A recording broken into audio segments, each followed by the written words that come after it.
Banking सेरोफेरोका साथमा Nepal bank limited, नेपालको पहिलो bank, pioneer bank with complete banking solution. तपाईको आफ्नै बैंक राष्ट्रिय वाणिज्य बैंक, आफ्नो भनेको आफ्नै हुन्छ। सबैको सुरक्षा एनएलजी को इच्छा। NLG insurance company limited. कृषि विकास बैंक, तपाई हाम्रो घर आँगनको बैंक। न्यूनतम शुल्कमा अधिकतम आर्थिक सुरक्षा। लाइफ नेपाल लाइफ इन्स्योरेन्स सधैँभरिलाई। सम्पूर्ण बैंक तथा वित्तीय समस्याको समाधान बैंकिङ एन्ड फाइनान्सियल सोलुसन प्रणाली।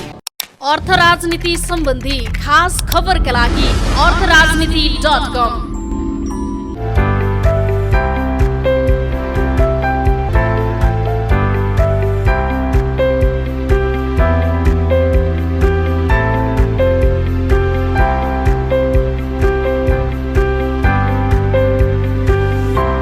आदरणीय दर्शकवृन्द नमस्कार।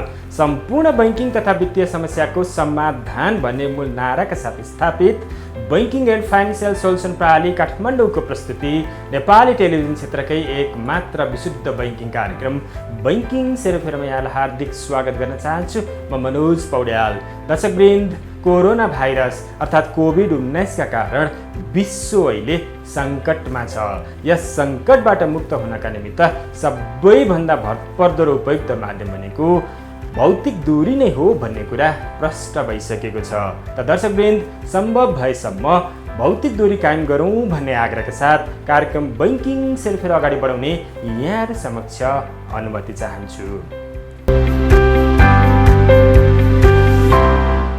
दर्शकवृन्द, कार्यक्रम बैंकिङ सेरोफेरो दोस्रो वर्ष उत्साहजनक र सफलतापूर्वक पार गर्दै तेस्रो वर्षमा प्रवेश गरेको छ। यस सुखद घडीसम्म आइपुग्नका निमित्त साथ, समर्थन र सद्भाव प्रकट गर्नुहुने तमाम दर्शकवृन्द, विज्ञापनदाता, नेपाल टेलिभिजन र प्रत्यक्ष वा अप्रत्यक्ष रूपमा सहयोग गर्नुहुने सम्पूर्ण सरकारवालाहरूलाई मेरो व्यक्तिगत र बैंकिङ सेरोफेरो टिमको तर्फबाट हार्दिक धन्यवाद ज्ञापन गर्न चाहन्छौँ र आगामी दिनमा पनि यस्तै साथ, समर्थन र सद्भावको अपेक्षा गरेका छौँ। दर्शकवृन्द, आजको कार्यक्रममा हामी नेपाल राष्ट्र बैंकका पूर्व कार्यकारी निर्देशक श्री नरबहादुर थापाज्यूलाई यहाँहरू समक्ष प्रस्तुत गर्दैछौँ। त आउनुहोस् कार्यक्रम बैंकिङ सेरोफेरोको सुरुवात गरौँ।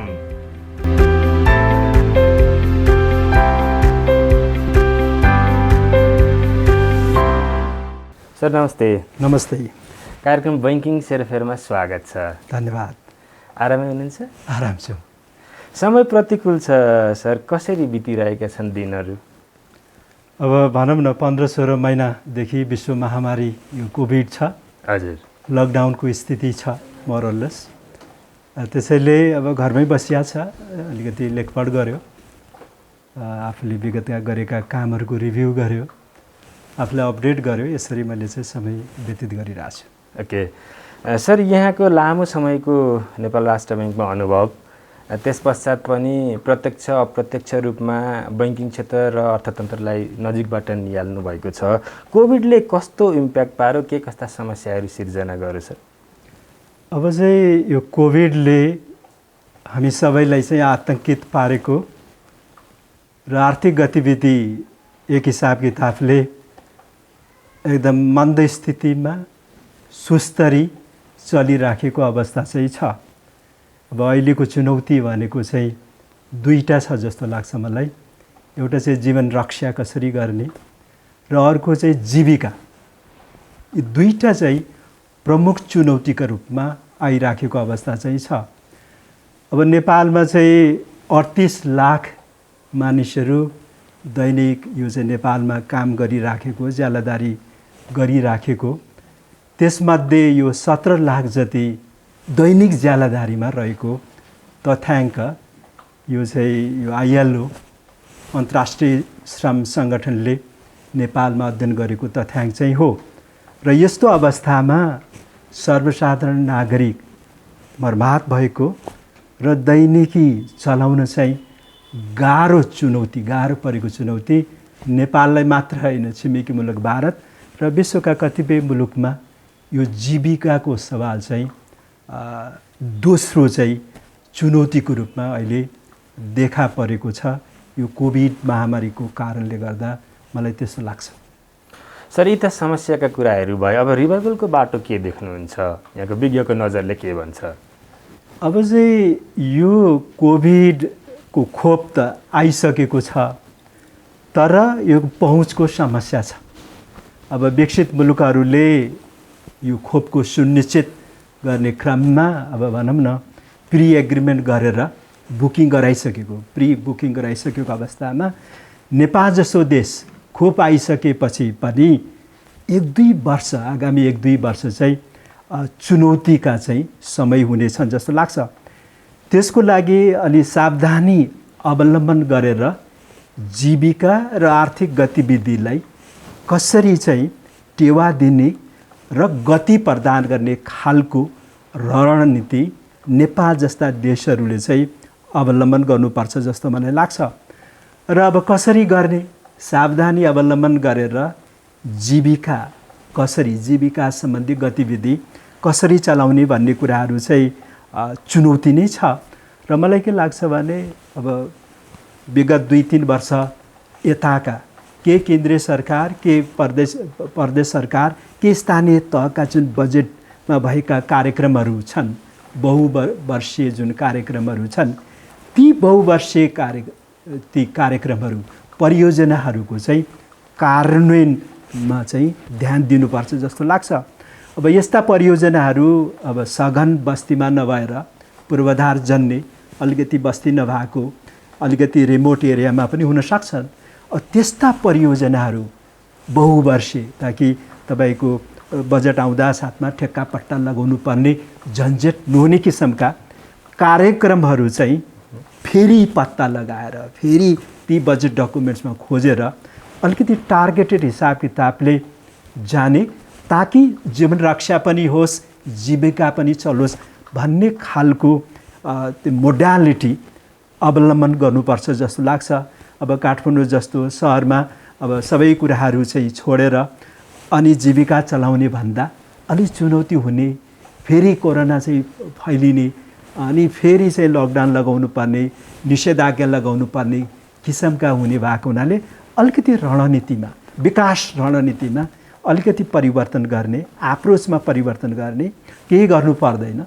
बहुवर्षीय ठेक्का लागेका परियोजनाहरू, ठुला परियोजनाहरू जुन चाहिँ सघन बस्तीभन्दा अलि टाढा छन्, त्यहाँ कसरी हुन्छ यो चाहिँ अब दैनिक ज्यालादारीमा काम गर्ने अन्य वर्गलाई सुरक्षित वासस्थानको व्यवस्था गरेर यी गतिविधि चाहिँ चलाउनु पर्छ। त्यो रणनीति अवलम्बन गर्दा हामी चाहिँ यो कोभिड महामारीको चुनौती, त्यो जीवन रक्षाको, त्यसमा पनि हामी डटेर लड्न सक्छौँ। रोकथामका कुराहरू पनि आउन सक्छन् र आर्थिक गतिविधि पनि गति लिने, जीविका पनि सल्य हुन्छ जस्तो लाग्छ। त्यसले मोडालिटीमा चाहिँ परिवर्तन गर्न आवश्यक चाहिँ छ। भने पछाडि घना बस्तीभन्दा अलिकति परको एरियामा त्यस्ता खालका योजनाहरूलाई चाहिँ सुचारू गरौँ, सो द्याट अर्थतन्त्र चलायमान होस् र कोभिड रोकथामका उपायहरू पनि अवलम्बन गर्न पाइयोस्। हो, त्यही नै हो। तर नयाँ कार्यक्रम, नयाँ परियोजना ल्याउनु पर्दैन। विगतकै बजेटमा भएका चाहिँ जुन कार्यक्रमहरू जो छन् त्यही रूपमा अगाडि बढाउँदा अलिकति हामी यो रणनीति अवलम्बन गर्दा अलिकति हामी सर्वसाधारण नागरिकलाई केही राहत दिने, रोजगारीका अवसरहरू, आम्दानीका अवसरहरू पनि दिने र सरकारको राजस्व र अन्य गतिविधि पनि अलिकति अगाडि बढ्ने हुन्छ जस्तो लाग्छ मलाई।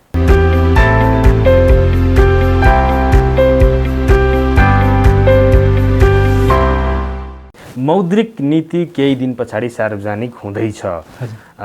मौद्रिक नीति यो जुन दोस्रो चरणको कोभिडको दुष्चक्रबाट बैंकिङ क्षेत्र र समग्र अर्थतन्त्रलाई उकास्नका निमित्त मौद्रिक नीतिले के कस्ता कुराहरू समेट्नुपर्छ जस्तो लाग्छ? यहाँको नजरले के भन्छ? अब चाहिँ बजेट आइसकेको चाहिँ छ र बजेटले चाहिँ आर्थिक पुनरुत्थानको जिम्मा राष्ट्र ब्याङ्कलाई चाहिँ दिएको जस्तो लाग्छ। किनभने बजेटले चाहिँ आर्थिक पुनरुत्थानको लागि यो चालु वर्षमा चाहिँ 50 अरबको जुन व्यवस्था चाहिँ छ त्यसलाई चाहिँ निरन्तरता दिने मात्र भनेको छ, थप कार्यक्रम चाहिँ ल्याएको चाहिँ छैन आर्थिक गतिविधिलाई तीव्रता दिने र त्यसैले पनि राष्ट्र ब्याङ्कमाथि एउटा दबावको स्थिति अर्थतन्त्रको पुनरुत्थान कसरी गर्ने भन्ने दबाव चाहिँ छ। त्यो पृष्ठभूमिमा आगामी आर्थिक वर्षको मौद्रिक नीति कस्तो हुनुपर्छ भन्ने कौतूहलता निजी क्षेत्रमा प्राज्ञिक समुदायमा मिडियामा हुनु स्वाभाविकै हो। मलाई यो सन्दर्भमा के लाग्छ भने आगामी आर्थिक वर्षको मौद्रिक नीतिको 3वटा चाहिँ आधार हुनुपर्ने हुन्छ जस्तो लाग्छ मलाई। 3वटा पिलर्सहरू त्यो पिलर्सको आधारमा मौद्रिक नीति तर्जुमा हुनुपर्छ जस्तो लाग्छ। पहिलो चाहिँ आधार पहिलो खम्बा मौद्रिक नीतिको आगामी आर्थिक वर्षको मलाई के लाग्छ भने अर्थतन्त्रलाई चाहिँ स्टाबिलाइज गर्ने अर्थतन्त्रलाई स्थायित्व प्रदान गर्ने ताकि यो थप नबिग्रियोस् भन्ने खालको अप्रोच मौद्रिक नीतिले लिनुपर्छ। त्यसको लागि के उपकरण के औजार राष्ट्र ब्याङ्कले प्रयोगमा ल्याउन सक्छ भन्ने प्रश्न त आउँछ।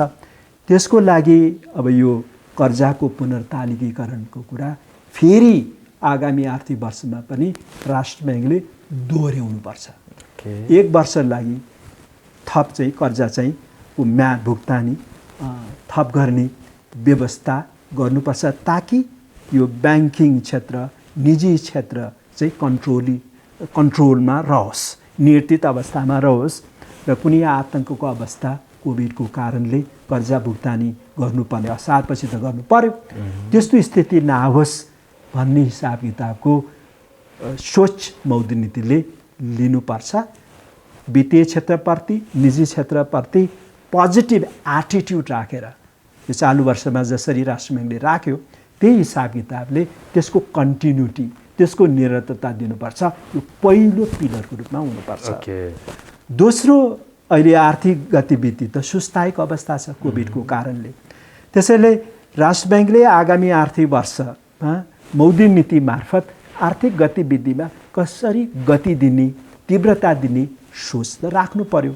त्यसैले राष्ट्र ब्याङ्कले आगामी आर्थिक वर्षमा पनि मोनिटरी स्टिमुलसको व्यवस्था गर्नु पर्यो, मौद्रिक प्रोत्साहनको व्यवस्था गर्नु पर्यो। चालु आर्थिक वर्षमा राष्ट्रले 200 अरबको मोनिटरी स्टिमुलस कार्यक्रम घोषणा गरेर कार्यान्वयन गरिरहेछ। 142 अरब पुनर्कर्जाको त व्यवस्था राष्ट्र ब्याङ्कले गरेको चाहिँ छ र त्यसैले आगामी आर्थिक वर्षमा पनि कमसेकम 100 अरब बराबरको पुनर्कर्जा थप पुनर्कर्जाको व्यवस्था राष्ट्र ब्याङ्कले गर्नुपर्छ ताकि मोनिटरी स्टिमुलस कर्जा प्रवाह मार्फत आर्थिक गतिविधिलाई गति प्रदान गर्न सकियोस्। 2 तेस्रो मलाई के लाग्छ भने यो चाहिँ स्ट्रक्चरल रिफर्म्सको थालनी पनि राष्ट्र ब्याङ्कले मौद्रिक नीति मार्फत गर्नुपर्छ जस्तो लाग्छ। अब यस्तै अवस्थामा चाहिँ यो संरचनागत सुधार गर्नुपर्ने हुन्छ ताकि अब सुधारिएको फेरबदल गरिएको स्वरूपले वित्तीय क्षेत्रले अर्थतन्त्रलाई टेवा दियोस् भन्ने खालको सोच राख्नुपर्छ लाग्छ। भनाइको तात्पर्य के भने अहिले जुन किसिमको हाम्रो वित्तीय क्षेत्रको स्वरूप छ यो स्वरूपमा परिवर्तन गर्ने खालको सोच राष्ट्र ब्याङ्कले मौद्रिक नीति मार्फत सार्वजनिक गर्नुपर्छ जस्तो लाग्छ। अहिले हाम्रो युनिभर्सल ब्याङ्किङ बिजनेस मोडल छ अवलम्बन गरेका चाहिँ छौँ। कमर्सियल ब्याङ्क्स भए पुग्छ भन्ने सोच हामीले राखेका चाहिँ छौँ र वाणिज्य ब्याङ्कको आफ्नै सीमितता हुन्छ। उनीहरू चाहिँ international trade financing, wholesale financing, corporate financing त बढी केन्द्रित हुन्छन् र उनीहरूको आकार पनि बढेको छ।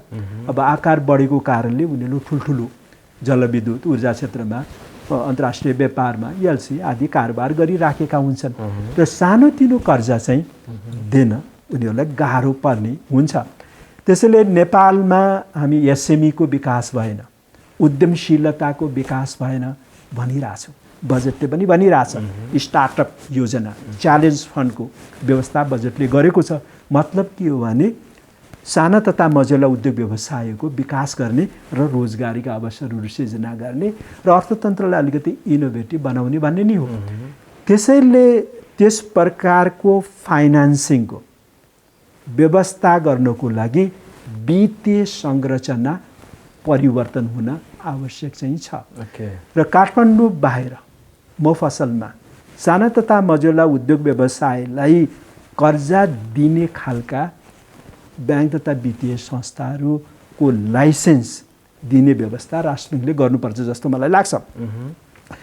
अब राष्ट्र ब्याङ्कले जब यो वाणिज्य ब्याङ्क, विकास ब्याङ्क, वित्त कम्पनी, लघु वित्तको अवधारणामा लाइसेन्स विगतमा 20 वर्ष पहिले दिन थाल्यो, त्यसको चाहिँ सोच के थियो भने वाणिज्य ब्याङ्कले अन्तर्राष्ट्रिय व्यापार, कर्पोरेट फाइनेन्सिङ गर्छ।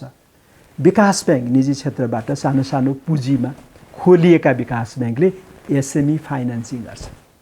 सानोतिनो कर्जा चाहिँ उद्यमशीलताको नयाँ नयाँ उद्योगहरू जन्मिन्छ, पछि गएर तिनीहरू ठुला उद्योगी बन्छन् र वाणिज्य ब्याङ्कले फाइनेन्सिङ गर्न थाल्छन्। त्यो सोचले विकास ब्याङ्क ल्याएको अवधारणा। र कुनै समयमा विकास ब्याङ्कहरू चाहिँ 88 वटा थिए, अहिले चाहिँ 18 मा झरेको अवस्था चाहिँ छ। सबै वाणिज्य ब्याङ्कमा विलय भएको अवस्था चाहिँ छ। कुनै समयमा वित्त कम्पनीहरू 79 थिए, 79 थिए, अहिले चाहिँ 20 मा झरेको अवस्था चाहिँ छ। अब वित्त कम्पनीको उद्देश्य भनेको कन्ज्युमर फाइनेन्सिङ हो, ताकि त्यसले औद्योगिकीकरण गर्न उद्योग, सानातिना उद्योगहरू, फर्निचर उद्योगहरू, घरायसी सामानहरूको उत्पादनमा सहयोग पुर्याओस्, रोजगारीका अवसरहरू सिर्जना होस् भन्ने नै हो। त्यसैले मलाई के लाग्छ भने जुन हिसाब किताबले यो विकास ब्याङ्कहरूको सङ्ख्या घटेको चाहिँ छ, जुन हिसाब किताबले काठमाडौँभन्दा बाहिर खोलेका विकास ब्याङ्कहरू अहिले अस्तित्वमा छैन र त्यहाँ चाहिँ तपाईँको अनौपचारिक चाहिँ क्षेत्र फेरि बढेको अवस्था चाहिँ छ। ढुकुटी कारोबार बढेको, अनौपचारिक कर्जा, साहु महाजनमा डिपेन्ड गर्नुपर्ने, विदेश जाँदा कतै अब तपाईँको चाहिँ कृषिको लागि कर्जा लिँदा त्यस प्रकारको जुन अवस्था चाहिँ छ, त्यसलाई चिर्नको लागि पनि अब प्रदेशगत विकास ब्याङ्कहरू खोल्ने नीति चाहिँ अवलम्बन गर्नुपर्छ। लाइसेन्स नीतिमा परिवर्तन गर्नुपर्छ।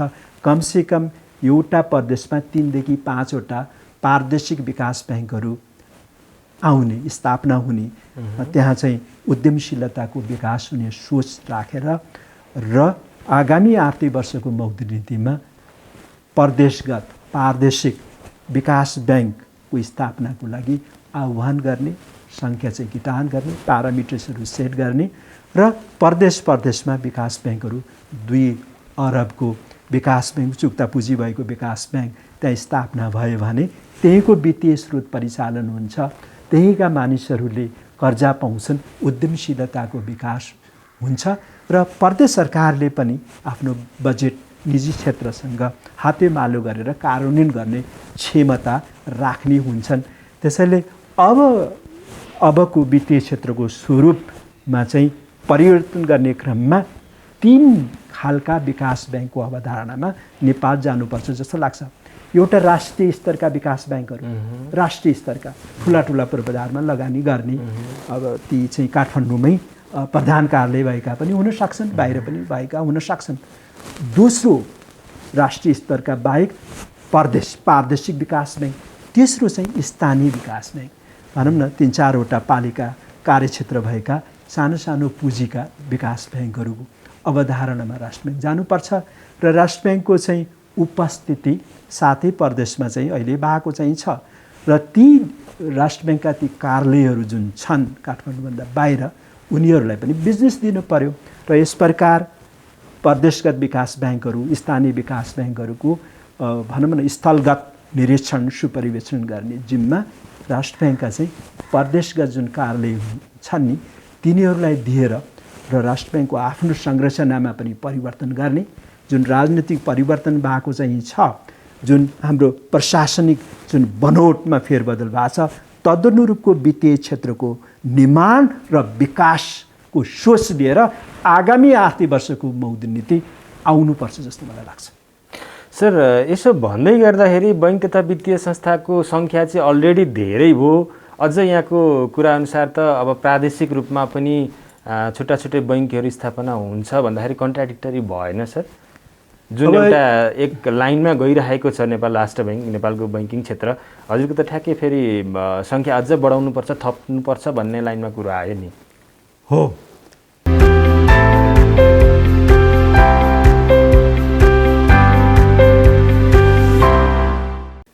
सर, यसो भन्दै गर्दाखेरि बैंक तथा वित्तीय संस्थाको सङ्ख्या चाहिँ अलरेडी धेरै भयो। अझ यहाँको कुराअनुसार त अब प्रादेशिक रूपमा पनि छुट्टा छुट्टै बैंकहरू स्थापना हुन्छ भन्दाखेरि कन्ट्राडिक्टरी भएन सर? जुन एउटा एक लाइनमा गइरहेको छ नेपाल राष्ट्र बैंक, नेपालको बैंकिङ क्षेत्र। हजुरको त ठ्याक्कै फेरि सङ्ख्या अझ बढाउनुपर्छ, थप्नुपर्छ भन्ने लाइनमा कुरा आयो नि। हो। अब त यसको पछाडि कारण के छन् भने हाम्रा चाहिँ राष्ट्रिय लक्ष्यहरू चाहिँ छन्। सन् 2030 का लक्ष्यहरू चाहिँ छन् दिगो विकासका, र स्तरों उन्नतिका लक्ष्यहरू चाहिँ छन्। हामी नेपाललाई यो आर्थिक विकासको यही अवस्थामा राख्न चाहदैनौँ। पर क्यापिटा प्रति व्यक्ति आम्दानी बढाउन चाहन्छौँ, अर्थतन्त्रको आकार बढाउन चाहन्छौँ। अब सन् 2043 को नेपाललाई समोन्नत राष्ट्रमा स्तरोन्नति गर्ने 15 योजनाको लक्ष्य पनि चाहिँ छ। भन्नुको मतलब हामी विकसित अवस्थामा पुगेका छैनौँ, हामी एक्सपान्डिङ फेजमा चाहिँ छौँ। हामी अगाडि बढ्न चाहन्छौँ। यदि अर्थतन्त्र अगाडि बढ्छ, नेपालको जीडीपी को आकार बढ्छ, आर्थिक गतिविधि बढ्नुपर्छ, हामी बढाउन अग्रसर छौँ भने वित्तीय क्षेत्रको पनि त विकास हुनु पर्यो। अनि अर्थतन्त्र बढाउने र वित्तीय क्षेत्रको आकार सङ्कुचित गर्ने कुरा त मिलेन नि। बढेको अर्थतन्त्रलाई टेवा दिने हिसाब किताबको वित्तीय क्षेत्र पनि चाहियो, त्यसको आकार पनि चाहियो। त्यो हिसाब किताबले नेपालमा कतिवटा बैंक तथा वित्तीय संस्थाहरू चाहिन्छन्, उपयुक्त छन् भन्ने कुनै अध्ययन भएको चाहिँ छैन।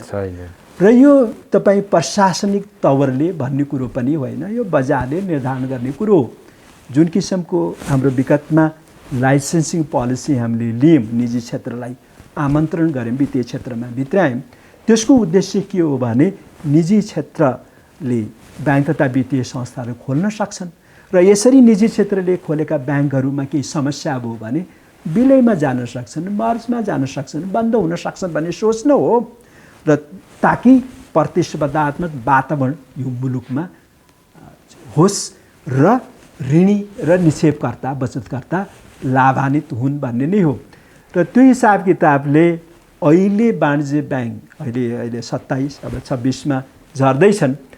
त्यो हिसाब किताबले 26वटा वाणिज्य ब्याङ्क धेरै हुन् कि भन्ने कुराहरू पनि छ। कुनै समयमा 32वटा वाणिज्य ब्याङ्क पनि थिए र अहिले चाहिँ त्यसको सङ्ख्या 27मा झरेर अब 2-3 महिनामा 26मा पनि झर्ने अवस्था चाहिँ छ।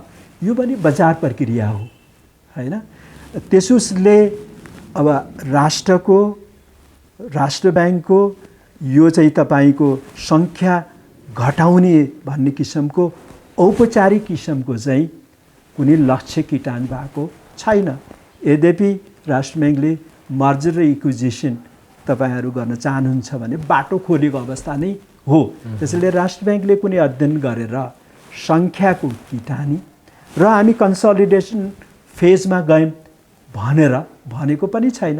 तर एउटा के छ भने प्राइभेट सेक्टर वित्तीय क्षेत्रमा आइसकेपछि मर्जर र इक्विजिसनको चाहिँ बाटो खोलिदिनुपर्छ र यदि कुनै ब्याङ्क तथा वित्तीय संस्थामा समस्या छ भने अब विलयमा जान सक्छ, कुनै ब्याङ्कले एक्वायर गर्न सक्छ भन्ने त्यो ढोका खोलेको मात्र हो।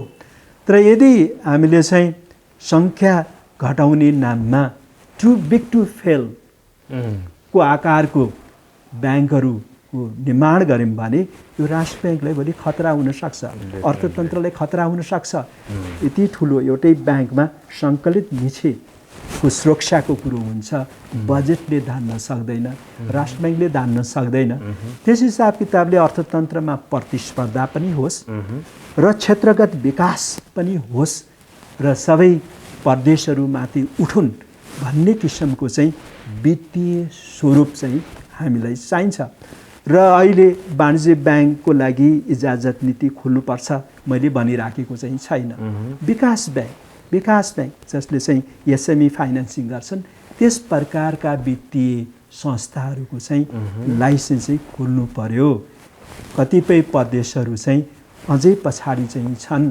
जुन वाणिज्य ब्याङ्कका शाखाहरू छन् ती चाहिँ निक्षेप सङ्कलन केन्द्रका रूपमा मात्रै भइराखेको अवस्थामा चाहिँ यस प्रकारको नीतिगत फेरबदल गर्दा हामी चाहिँ समन्यायिक हुन सक्छौँ र एउटा सन्तुलित विकासको बाटोमा यो मुलुक अगाडि बढ्न सक्छ भन्ने नै हो।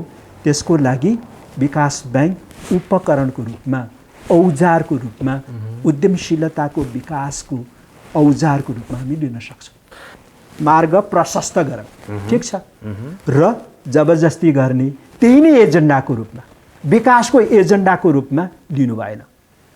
विकासको एजेन्डा मर्जर र इक्विजिसन हुन सक्दैन।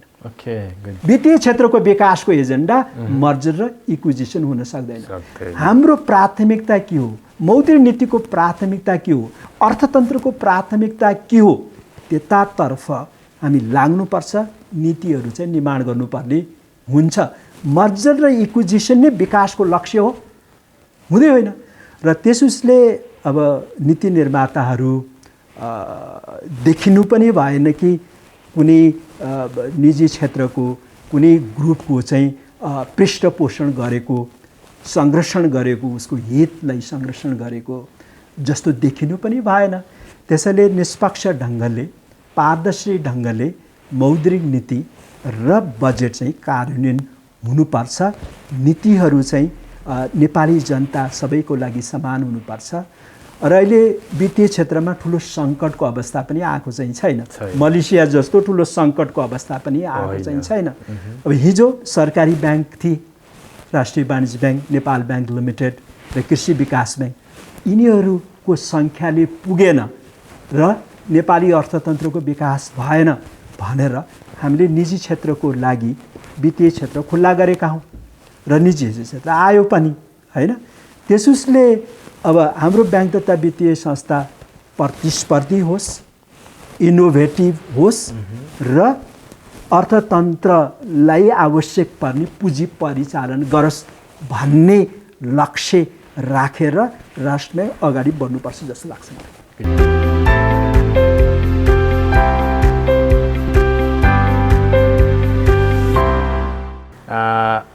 कोभिडको पहिलो चरणको दुष्चक्रबाट त करिब करिब हामी रिभाइभलको फेजमा थियौँ होइन। सायद यो दोस्रो चरण नआएको भए चाहिँ हामी अहिलेसम्ममा एउटा गति लिइसक्थ्यौँ होला। र विशेष गरी बैङ्किङ क्षेत्रको कुन पाटोलाई यसले धेरै इम्प्याक्ट पारो, सरको नजरले के भन्छ? अब चाहिँ मलाई के लाग्छ भने अब ब्याङ्कले दुई किसिमको चाहिँ प्राइमरी काम, मुख्य कामहरू गर्छन्। एउटा निक्षेप सङ्कलन गर्ने, सर्वसाधारण नागरिकसँग रहेको बचत वित्तीय स्रोतलाई परिचालन गर्ने, र दोस्रो काम भनेको यसरी परिचालित वित्तीय स्रोतलाई आर्थिक गतिविधिको लागि कर्जा प्रवाह चाहिँ गर्ने।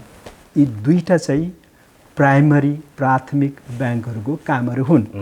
यी दुईटा काममध्ये दोस्रो काम छ नि, यो कर्जा प्रवाह गर्ने कामसित सम्बन्धित कार्यमा अलिकति बढी चाहिँ प्रभाव पारेको जस्तो लाग्छ। कर्जा प्रवाह त भइराखेको चाहिँ छ, तर विगतमा प्रवाह गरेको कर्जाको असुली अहिले चाहिँ समस्याको रूपमा चाहिँ रहेको चाहिँ छ। र नेपाल राष्ट्र ब्याङ्कले सुझबुझका साथ यो चालु वर्षको मौद्रिक नीति भनौँ न, अब चाहिँ कम्प्लिट हुन गइराखेको छ, त्यसमा राम्रो व्यवस्था गर्यो। र के व्यवस्था गर्यो भने अब यस प्रकारको कर्जा, अहिले तत्कालै उठ्न नसक्ने कर्जाको पुनर्तालिकीकरण, भुक्तानी अवधि चाहिँ को म्याद थपेर एउटा ठुलो राहत दिने काम गर्यो, ताकि ब्याङ्कहरू पनि आतङ्कित नहुन्। लोन लस प्रोभिजनिङ गर्दा जुन आतङ्कित हुनुपर्ने, खराब कर्जाको अनुपात वात्तै बढेर ब्यालेन्स सिट चौपट हुने गलत किसिमको मेसेज आने, त्यो स्थिति आउनुबाट राष्ट्र ब्याङ्कले बचायो। अर्को चाहिँ ऋणीहरूले तत्कालै तिर्नु पर्दा त ठुलो सङ्कट आउन सक्छ। त्यस प्रकारको अब ऋणीलाई आतङ्कित हुने किसिमको चाहिँ काम पनि भएन र त्यसले चाहिँ नेपालको ब्याङ्किङ क्षेत्रलाई विगत 1 वर्ष बचाएर राखेको जस्तो मलाई लाग्छ। र हाम्रा उद्योग व्यवसाय ऋणीहरू पनि आतंकित हुनु परेन र 1 वर्षको चाहिँ भुक्तानी अवधि थपेको हुनाले जसोतसो आफ्नो गतिविधिहरू अगाडि बढाएर ब्याङ्क र निजी क्षेत्र बिचको सम्बन्धलाई चाहिँ यथावत राख्ने काम, बचाएर राख्ने काम, स्थितिलाई चाहिँ आफ्नो नियन्त्रणमा राख्ने काम नेपाल राष्ट्र ब्याङ्कले आर्थिक वर्ष 77-78 को मौद्रिक नीतिमा व्यवस्था जुन गर्यो यो बहुतै राम्रो सुझबुझका साथ गरेको हुनाले यो ब्याङ्किङ क्षेत्र बचेको छ। हाम्रो निजी क्षेत्र पनि अहिलेसम्म राष्ट्रले बचाएर राखेको हो जस्तो लाग्छ मलाई। भनेपछि राष्ट्र बैङ्कको पछिल्ला भूमिकाप्रति यहाँ पूर्ण रूपमा सन्तुष्ट हुनुहुन्छ? एकदम। राष्ट्र ब्याङ्कले चाहिँ अब यो लोनको पुनर्तालिकीकरण, पुनर्कर्जाको व्यवस्था र चाहिँ राष्ट्रिय प्राथमिकता प्राप्त क्षेत्र कृषि, ऊर्जा, साना मझौला, पर्यटन लगायत क्षेत्रमा जाने ब्याङ्क कर्जाको अनुपात 25%बाट 40% पुर्याएर आर्थिक क्षेत्र र वित्तीय क्षेत्रसँग बलियोसित जोड्ने हिसाब किताबको कार्यनीति, रणनीति जुन अवलम्बन गर्यो अब कोभिड महामारीको सन्दर्भमा र नेपालको अर्थतन्त्रलाई गति दिने सवालमा पनि यो राम्रो कदम हो जस्तो लाग्छ मलाई। न सर, अर्को बजेटले एउटा कुरो ल्याएको छ नि, जुन सर्टिफिकेट धितो राखेर कर्जा दिने भन्ने कुरो, यो कतिसम्म व्यावहारिक होला, लागू हुन सक्ला त यो? अब सरकारले र राष्ट्र ब्याङ्कले यो सहुलियतपूर्ण कर्जाको व्यवस्था गरेको चाहिँ छ। सरकारले बजेट मार्फत 5% ब्याज अनुदान दिने गरेर यस प्रकारका 10वटा, कतिवटा 10-11वटा सहुलियतपूर्ण कर्जा कार्यक्रमहरूको व्यवस्था गरेको छ। त्यसमध्ये यो सर्टिफिकेट धितो राखेर कर्जा दिने व्यवस्था पनि चाहिँ छ। अब यसको उद्देश्य पवित्र छ, पावन छ। त्यो चाहिँ शैक्षिक बेरोजगार जुन छ त्यसलाई सम्बोधन गर्ने र यो हाम्रो पढे लेखेका मानिसहरू विदेशमा पलायनबाट रोक्ने उपाय पनि हो। अब कुरा के छ भने नेपालको ब्याङ्किङ क्षेत्रको संरचना हेर्नुहुन्छ भने कुल बजार हिस्सामध्ये निजी क्षेत्रको बजार हिस्सा 85% छ। सरकारी ब्याङ्कहरू राष्ट्रिय वाणिज्य ब्याङ्क, नेपाल ब्याङ्क लिमिटेड, कृषि विकास ब्याङ्कको 15% भन्दा मुनि छ। त्यसैले हाम्रो ब्याङ्किङ क्षेत्र निजी क्षेत्रको नेतृत्वमा चाहिँ आधारित छ। Private sector led banking sector छ र अब निजी क्षेत्रका ब्याङ्कहरूले अब यस प्रकारको कर्जा दिन अलिकति गाह्रो मान्छन्, नम्बर 1। दोस्रो के छ भने हाम्रो ब्याङ्किङ बिजनेस मोडल कोल्याटरलमा आधारित छ, धितोमा आधारित छ। धितो बिना चाहिँ कर्जा दिन चाहिँ नियमले मिल्दैन। र अब सर्टिफिकेट धितो राख्नु भनेको परियोजनाको लागि दिने हो। त्यसोस्ले अब निजी क्षेत्रका ब्याङ्कहरूलाई आफ्नो जुन धितो लिएर आफ्नो कर्जा स्रोत सर्वसाधारणबाट सङ्कलित वित्तीय स्रोतलाई सुरक्षित पनि राख्नु पर्यो। त्यो ब्याङ्कको मात्रै होइन, सर्वसाधारण नेपाली नागरिकको निक्षेप पनि हो। त्यस हिसाब किताबले यो शैक्षिक प्रमाणपत्र धितो राखेर कर्जा दिने व्यवस्था जुन सरकारले गरेको छ, राष्ट्र ब्याङ्कले ब्याकअप गरेको छ, यो चाहिँ अलिकति प्रभावकारी हुन अलि चुनौतीपूर्ण चाहिँ देखिन्छ। जबसम्म हामी चाहिँ यस प्रकार गएको कर्जा पूर्ण सुरक्षित जमानी कसै न कसै संस्थाले या सरकारले या कुनै निकायले पूर्णतया चाहिँ तपाईको ग्यारेन्टी गर्ने व्यवस्था गर्न सक्दैनौँ, तबसम्म अब पवित्र उद्देश्य हुँदाहुँदै पनि यसको प्रभावकारी कार्यान्वयनमा चाहिँ मैले चाहिँ चुनौती चाहिँ देखेको छु। हाम्रो मोडल नै ब्याङ्किङ बिजनेस मोडल नै धितोमा आधारित चाहिँ छ र हाम्रो ब्याङ्किङ बिजनेस मोडल भनेको वाणिज्य ब्याङ्कमा आधारित छ। वाणिज्य ब्याङ्क बाहेक अन्य वित्तीय संस्थाको भनौँ न गतिविधि र उनीहरूको आकार कारोबार अत्यन्त न्यून भएको कारणले अब सरकारले त ल्यायो कार्यक्रम, तर चाहिँ प्रभावकारी बनाउन चाहिँ चुनौती चाहिँ मैले देखेको छु।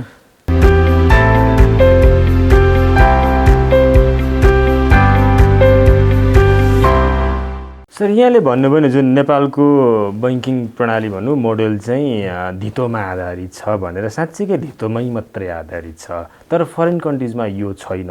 यो नेपालको पनि फरेन कन्ट्रिजको जस्तै त्यो प्रकारले अगाडि बढाउनको निम्ति के कस्ता पहल कदमी गर्नुपर्छ जस्तो लाग्छ? विज्ञको नजरले के भन्छ सर? अब त्यसमा 2-3वटा कुराहरू गर्नुपर्छ जस्तो मलाई लाग्छ। सबभन्दा ठुलो कुरो के हो भने पूर्वाधार हुनु पर्यो। अब हामी पूर्वाधार भन्दा बाटो, सिँचाइ हैन, टेलिकम्युनिकेसन आदिलाई मात्रै लिन्छौँ। पूर्वाधार भनेको एउटा परिचय पत्र, जस्तै भारतमा आधार कार्ड सोशल सेक्युरिटी इमेजेस, अमेरिकाको सोशल सेक्युरिटी नम्बर भन्छौँ नि, यस प्रकारको पूर्वाधार मुलुकमा हुनुपर्छ। यी कुराहरू गर्नको लागि, उदाहरणको लागि अब यो प्रमाणपत्र धितो राखेर ब्याङ्क कर्जा दियो, भोलि डिफल्ट होला, भागेर जाला, अब त्यसको चाहिँ सिक्युरिटी चाहिँ छैन। यदि अमेरिकाको जस्तो क्रेडिट कल्चर हैन, क्रेडिट हिस्ट्री खोज्ने खालको कुनै राष्ट्रबाट सुविधा लिँदा, कुनै तपाईँको फेसिलिटी लिँदा क्रेडिट हिस्ट्री हेर्ने, त्यसको आधार भनेको अमेरिकामा सोशल सेक्युरिटी नम्बर हो। भारतले आधार कार्डलाई लिएको छ, अनि सबै मानिसहरू चाहिँ आत्मअनुशासनमा बस्ने, ब्याङ्कको ऋण तिर्ने, किन त भन्दा भविष्यमा उसले राज्यबाट कुनै पनि सुविधा पाउँदैन। त्यो सोशल सेक्युरिटी नम्बर, त्यो आधार कार्ड त्यो राख्दा साथमा देखिन्छ उसले चाहिँ घरबाट पनि पाउँदैन, उसले नौकरी पनि पाउँदैन, पासपोर्ट पनि पाउँदैन, अरू सुविधा पनि पाउँदैन ऋण नतिर्दासम्म। र त्यस प्रकारको पूर्वाधारको विकास चाहिँ सँगसँगै गर्नुपर्ने हुन्छ। भारतले भनौँ न सन् 2014 देखि सुरु गर्यो आधार कार्ड। 1-2 वर्षमा उसले सारा नागरिकलाई एउटा परिचय पत्र आधार कार्डको रूपमा छ। आधार कार्ड हुँदा साथमा तपाईँको नागरिकता चाहिँदैन, पासपोर्ट चाहिँदैन, बिजुली जडान गर्न सक्नुहुन्छ, मोबाइल जडान गर्न सक्नुहुन्छ, अरू सुविधाहरू लिन सक्नुहुन्छ। त्यसैले यी कार्यक्रमहरू जुन आएका छन् बजेट मार्फत, राष्ट्र ब्याङ्कको मौद्रिक नीति मार्फत, र यी कार्यक्रमहरूको कार्यान्वयनको लागि हामीले अलिकति होलिस्टिक एप्रोच चाहिँ अवलम्बन गर्नुपर्ने, र यी पूर्वाधार जुन छ नि, सफ्टवेयर सम्बन्धी पूर्वाधारहरू, सफ्ट खालका पूर्वाधारहरू पनि बिस्तारै बिस्तारै यो डिजिटल अर्थतन्त्र निर्माणको क्रममा यी कुराहरू गर्दै जाँदा अनि सबै नागरिकहरूको पहिचान हुने र आइडेन्टिफिकेसन हुँदा साथमा अनि नागरिकहरू चाहिँ आत्मअनुशासनमा बस्दा अब सिस्टमले काम गर्छ। हाम्रो सिस्टम चाहिँ कम्प्लिट छैन, हाम्रो सिस्टम चाहिँ पूर्ण पूर्वाधार युक्त छैन। त्यही कारणले गर्दा पनि कतिपय राम्रा कार्यक्रमहरू पनि कार्यान्वयनको दौरानमा असफल हुन जान्छ। त्यसैले राज्यले चाहिँ यस प्रकारका पूर्वाधारमा लगानी गर्नुपर्छ। अब भनौँ न, अब यो चाहिँ जनरल इलेक्सन हुँदा ताका निर्वाचन आयोगले यो निर्वाचनको लागि परिचय पत्र इस्यु गर्छ, फोटोसहितको गर्छ नि।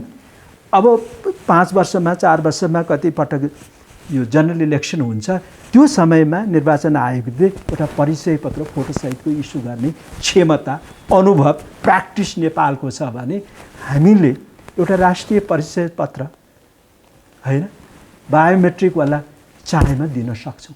जुन हिसाब किताबले एउटा निर्वाचन आयोगले सबै नेपाली नागरिकलाई, उमेर पुगेका नागरिकलाई यो निर्वाचनको चाहिँ परिचय पत्र इस्यु गर्न सक्ने क्षमता राख्छ भने राष्ट्रले किन राख्न सक्दैन?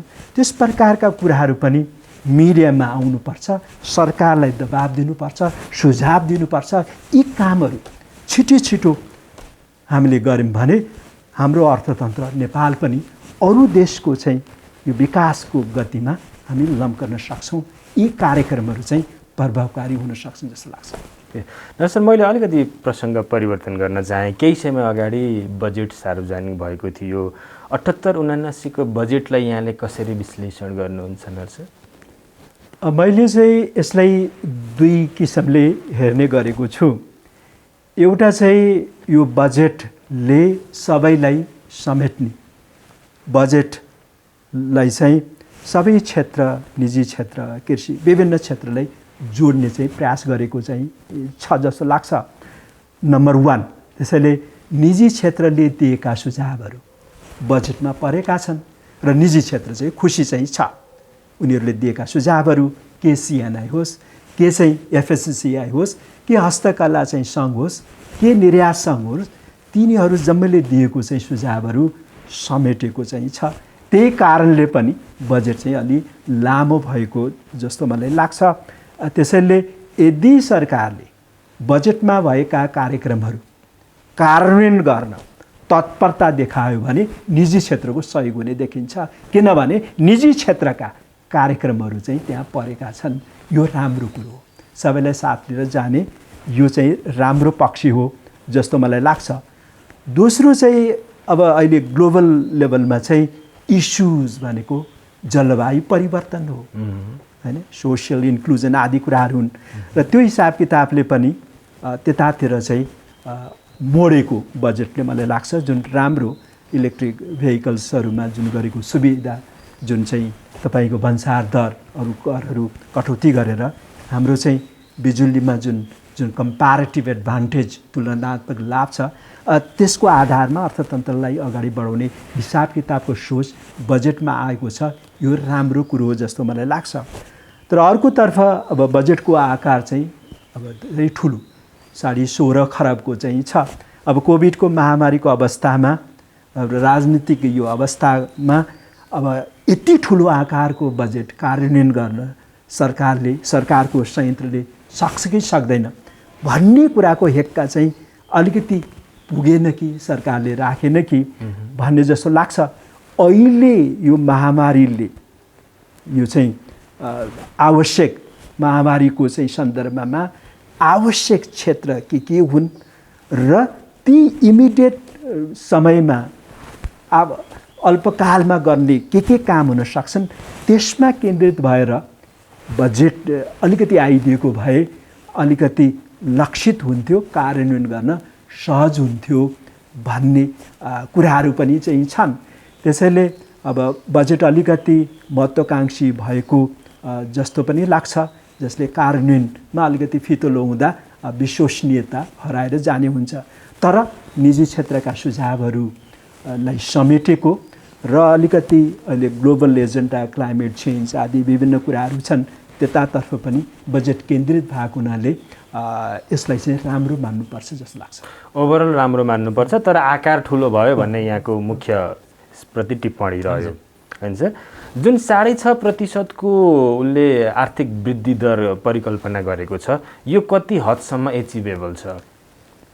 अब हेर्नुहोस्, अघिल्ला 3 वर्षमा नेपालको आर्थिक वृद्धि दर 6% भन्दा माथि लगातार रह्यो। अब त्यसले के देखाउँछ भने भूकम्पपछि हैन, यो नाकाबन्दीपछि लगातार 3 वर्षमा अब 6% भन्दा माथि नेपालको आर्थिक वृद्धि दर रहेको पृष्ठभूमिमा 6-7% को आर्थिक वृद्धि दर हामी चाहिँ अचिभ गर्न सक्छौँ। तर कुरा के छ भने कोरोना महामारी छ, लकडाउनको अवस्था छ, निषेधाज्ञा लगाइराख्नुपर्ने अवस्था चाहिँ छ र खोपको चाहिँ सुनिश्चितता चाहिँ छैन। अब यस्तो अवस्थामा चाहिँ क्षमता हुँदाहुँदै पनि, सम्भाव्य हुँदाहुँदै पनि अहिलेको स्थितिमा 6.5% को आर्थिक वृद्धि दर हासिल गर्न चुनौती चाहिँ देखिन्छ। यो जम्मै कुरो कोभिड महामारीको स्थिति के हुन्छ त्यसमा चाहिँ भर पर्ने हुन्छ। अब भनौँ न, अब यो अघिल्लो वर्षमा चाहिँ नेपालको आर्थिक वृद्धि ऋणात्मक भयो। केन्द्रीय तथ्याङ्क विभागले 2.1% ले ऋणात्मक रहेको तथ्याङ्क सार्वजनिक गरेको चाहिँ छ र यो चालु वर्षमा असारसम्मकोमा 4% को हाराहारी रहने केन्द्रीय तथ्याङ्क विभागको अनुमान छ। तर पछि उसले रिभाइज गर्दा 4% को आर्थिक वृद्धि दर हासिल हुन गाह्रो छ र यो सन्दर्भमा चाहिँ कोभिड महामारीको सन्दर्भमा हिसाब किताब गर्दा 6.5% को आर्थिक वृद्धि दर हासिल गर्न चुनौती देखिन्छ, चुनौतीपूर्ण चाहिँ छ। यद्यपि नेपालले चाहिँ त्यो क्षमता चाहिँ राख्छ जस्तो लाग्छ।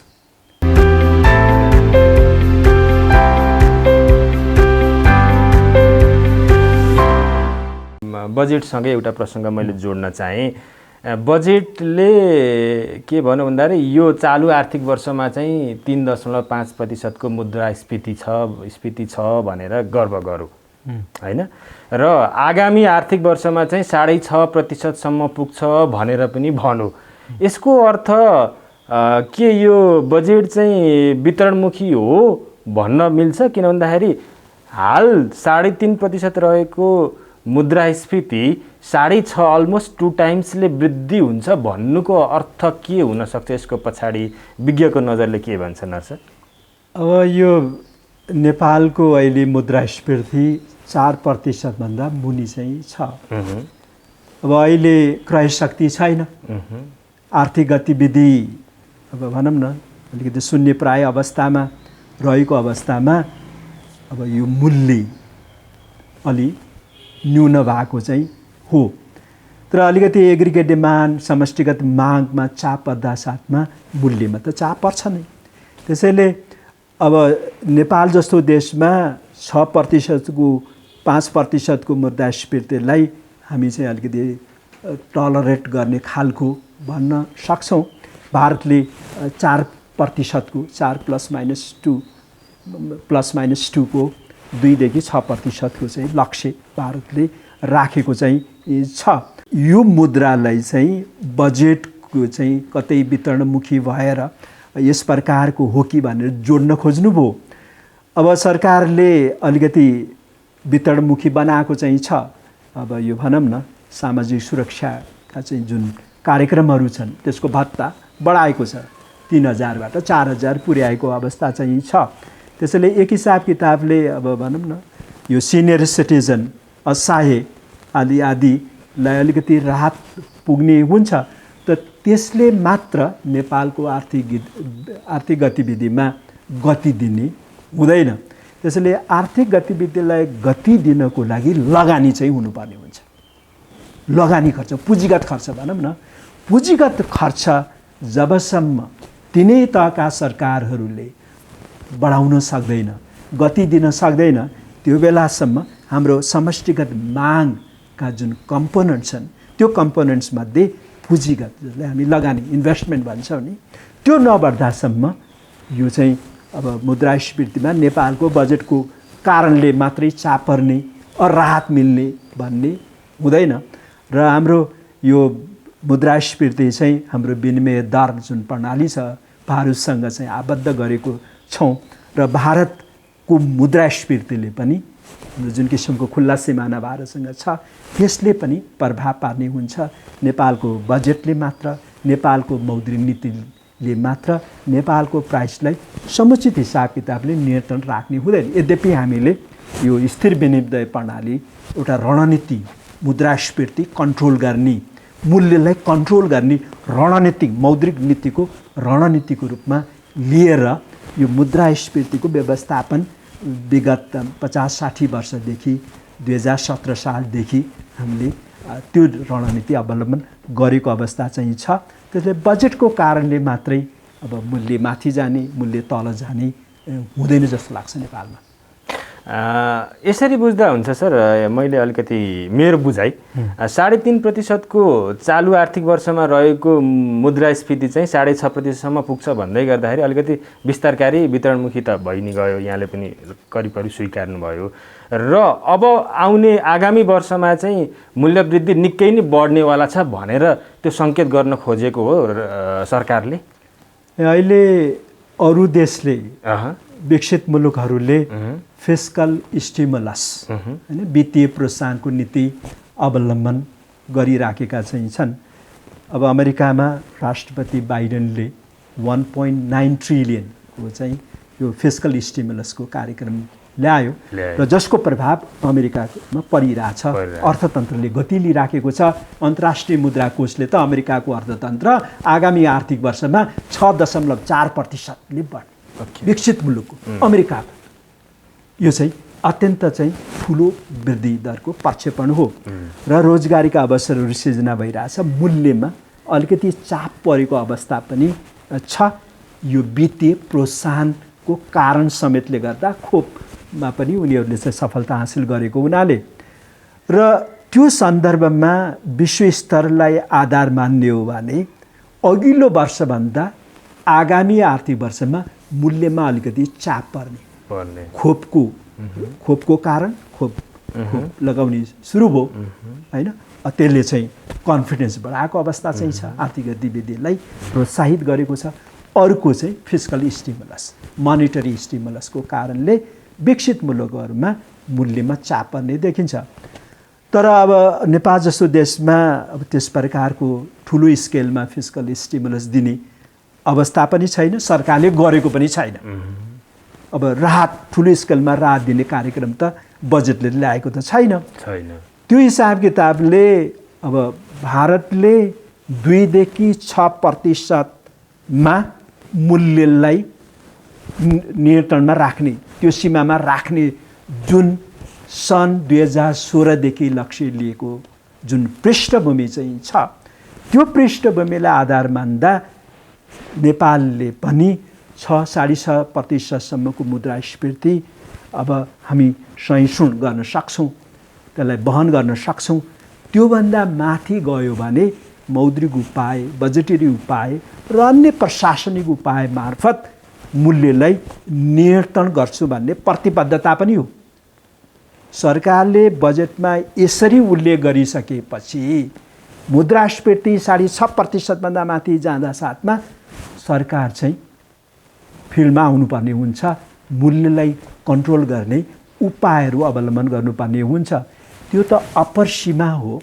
यसरी अब यो macro economic management, fiscal plan र मोनिटरी प्लानिङ गर्दाखेरि जीडीपीको ग्रोथ, आर्थिक वृद्धि दर, मुद्रास्फीतिको दरलाई चाहिँ प्रक्षेपण गरेर प्लानिङ गर्ने क्रममा चाहिँ 6.5% को राष्ट्र ब्याङ्कको चाहिँ सल्लाहमा नेपाल सरकारले बजेटमा राखेको हो जस्तो लाग्छ मलाई।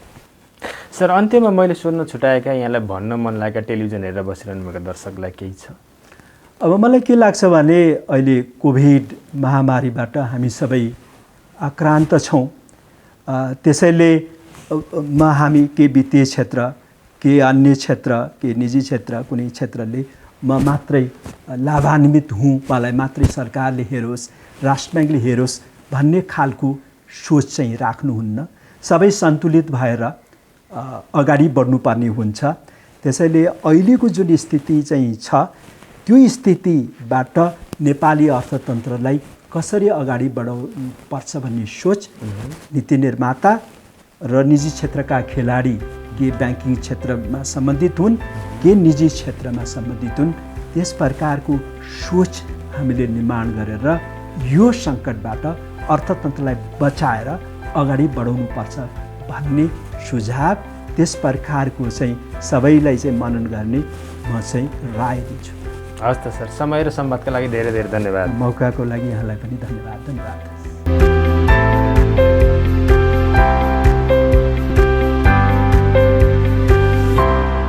दर्शकवृन्द, नेपाल राष्ट्र बैङ्कका पूर्व कार्यकारी निर्देशक श्री नरबहादुर थापाज्यूसँगको साक्षात्कार सँगसँगै कार्यक्रम बैंकिङ सेरोफेरको निर्धारित समय सकिएको छ।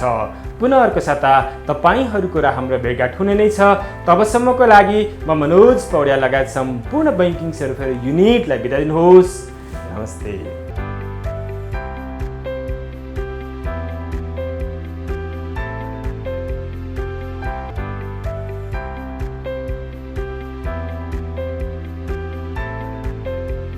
बैंकिङ सेरोफेरोका साथमा नेपाल बैंक लिमिटेड, नेपालको पहिलो bank, pioneer bank with complete banking solution. तपाईको आफ्नै बैंक राष्ट्रिय वाणिज्य बैंक, आफ्नो भनेको आफ्नै हुन्छ।